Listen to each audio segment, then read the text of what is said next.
All right, it is Monday, June 15th, a very special day. It's Alyssa Farah Griffin's birthday. Hello, Alyssa. Hello, Brian. Very excited to have the birthday girl behind the table. Thank you.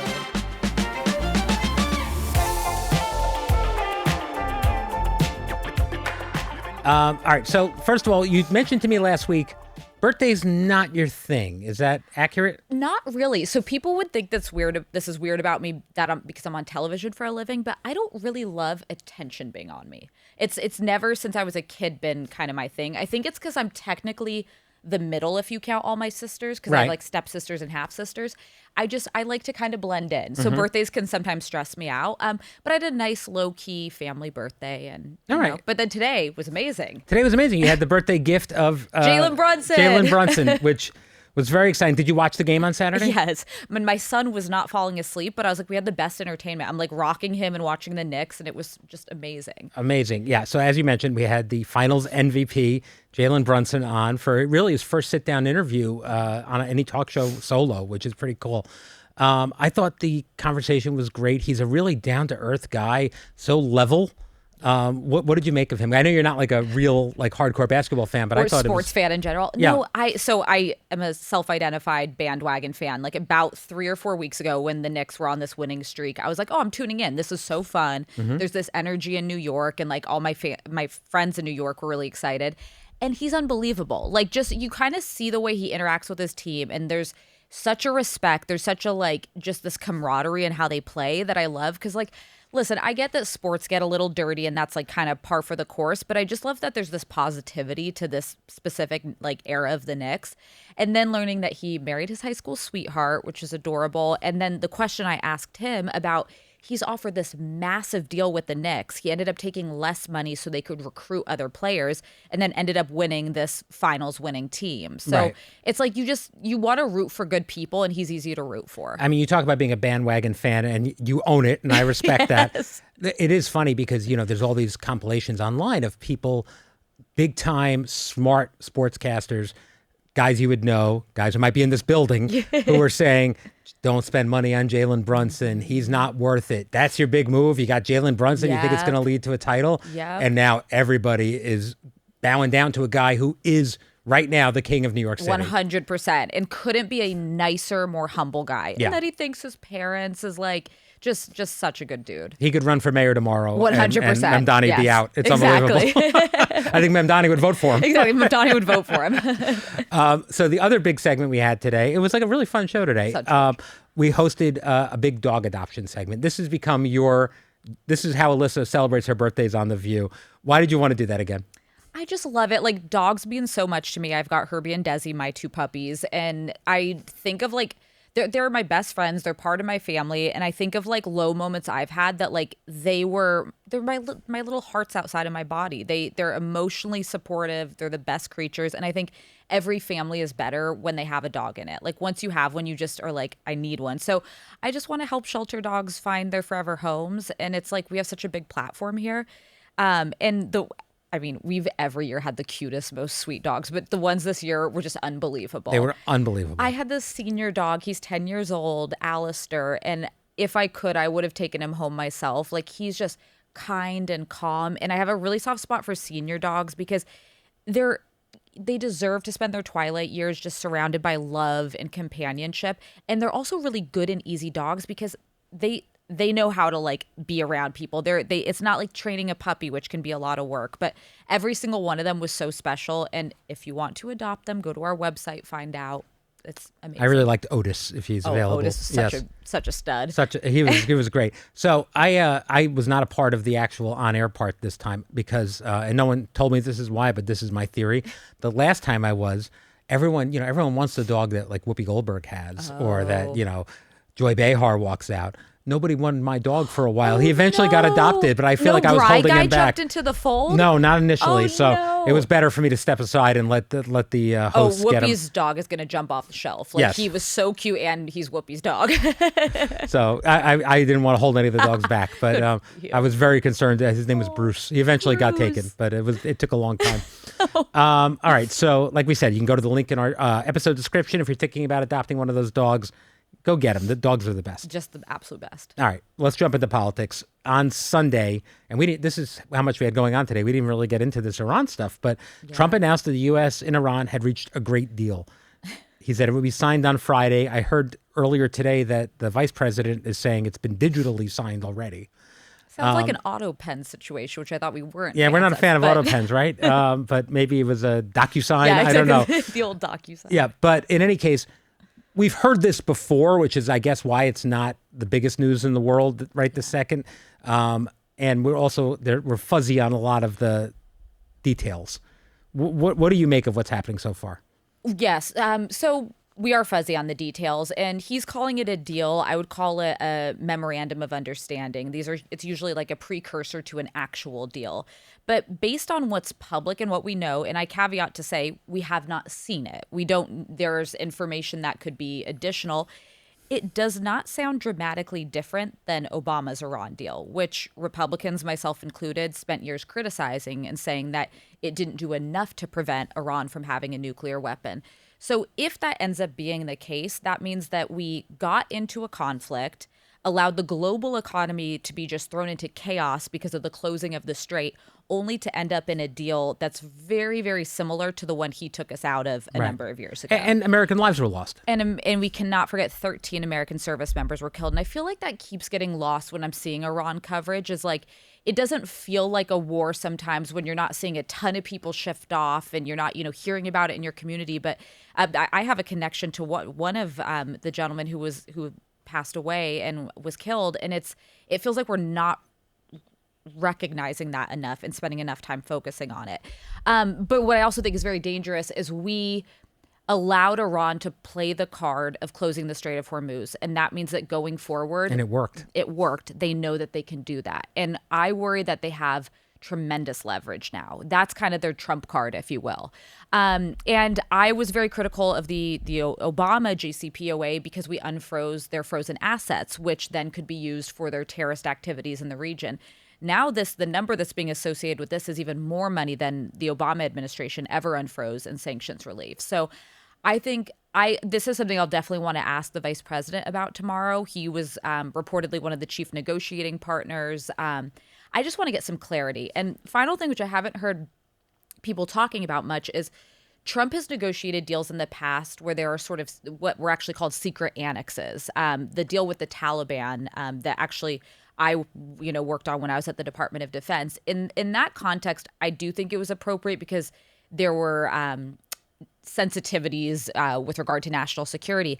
But I'd be curious, does this have any secret annexes that may not go before Congress or the American people? Yeah. There is so much we don't know. And I, as somebody who on the show supported the killing of the Ayatollah, would love to see the Iranian people overthrow that regime, which is the greatest state sponsor of terrorism in the world. I struggle to see how we are in a better place today than we were at the outset of the conflict. So you have questions. I've got a lot of questions. All right. Well, hopefully we'll get some answers. And again, hopefully we can find peace here. I mean, that would be a wonderful thing. That's really important to say. Is I even saw some of my friends, like some of the Obama bros, Pod Save America, pointing out that, listen, they'll take it. A bad deal, but ending a war where people have died is better than nothing. And I think that's actually a good way to look at things. Like, I do not want to see this conflict perpetuated, first and foremost because of American lives being at risk. And then, of course, secondarily, like it really has had a burden on people, the gas prices when inflation's already high. So I want to see a resolution, but I'm nervous it's a bad deal. Yeah, and it's worth asking, was it worth it at the end? Yeah. What did we get? Yeah. And luckily, we've got the vice president tomorrow. There you go. All right, so the president celebrated his 80th birthday last night, which is kind of being, the number isn't getting a lot of play. It was Sunday's UFC fight on the White House South Lawn.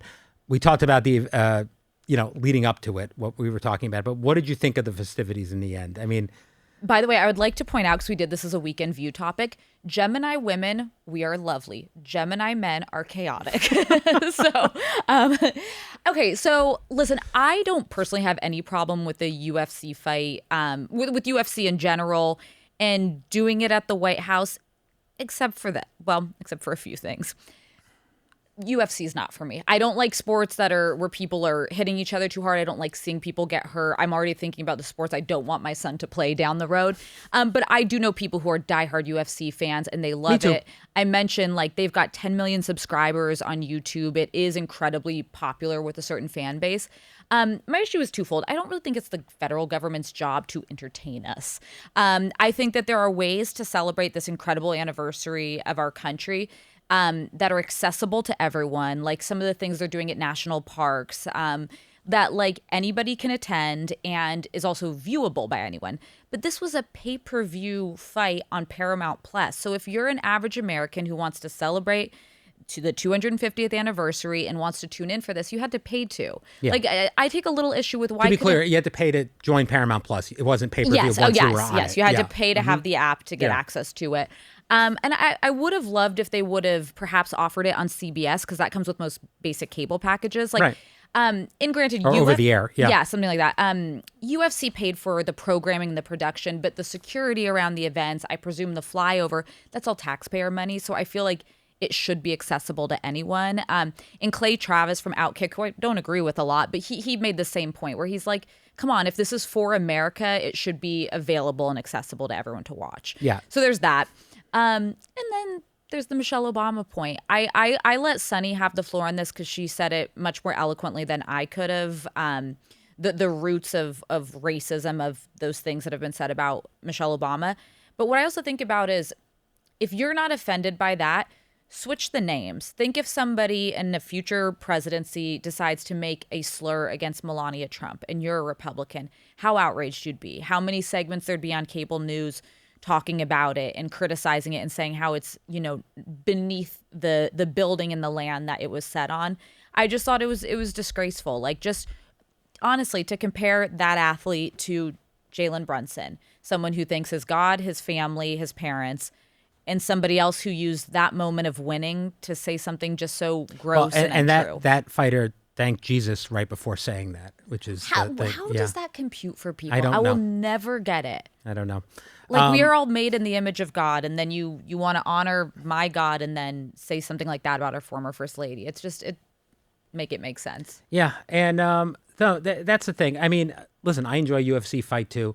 It seems odd to me on the White House lawn. I was trying to think, like, if it were a baseball game, would I have any problem with it? Probably not. America's pastime and everything else, but I think it's the violence of, like, one of the fighters ended up having to, like, go to the hospital because he was like, I mean, that happens all the time in UFC.